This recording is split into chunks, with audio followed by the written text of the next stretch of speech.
What information on gluten can caterers give to customers? Gluten-free now specifically means the gluten concentration in the final food is up to 20 milligrams of gluten per kilogram of food. Very low gluten now specifically means the gluten concentration in the final food is between 21 and 100 milligrams of gluten per kilogram of food. There are a number of do's and don'ts to remember when accommodating your celiac and other gluten-sensitive customers. Do tell the customer that you cannot guarantee the food is gluten-free, but you have labelled the menu items that have gluten-containing ingredients. Don't say gluten-free or very low gluten unless you have a laboratory test to prove it. Do provide information on gluten-containing ingredients: wheat, rye, barley, oats, spelt or kamut, or products made from these ingredients. Don't say the following unless you can prove either gluten-free or very low gluten, suitable for people intolerant to gluten, suitable for celiacs, specifically formulated for people intolerant to gluten, specifically formulated for celiacs.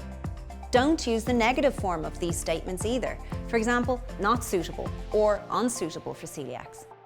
Do tell the customer you're fully aware of the potential for cross-contamination with gluten from other sources, such as drifting flour, and that you can take the necessary steps to avoid this. Do make your own gluten-free food if you can, or buy in pre-packed food already labelled as gluten-free. Keep all gluten-free food separate. Don't use the term celiac-friendly. Do ensure all your staff are aware of what they can and cannot say about the presence of gluten in food.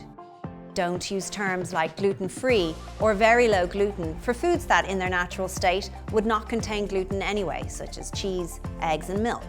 In short, don't use the term gluten-free or any other term that could refer to the presence of gluten in food unless you have proof. Tell the customer that you cannot guarantee the food is gluten-free. Do say that you have labelled the menu items that have gluten ingredients, that you're aware of cross-contamination risks from gluten, and that you have controls in place to combat this.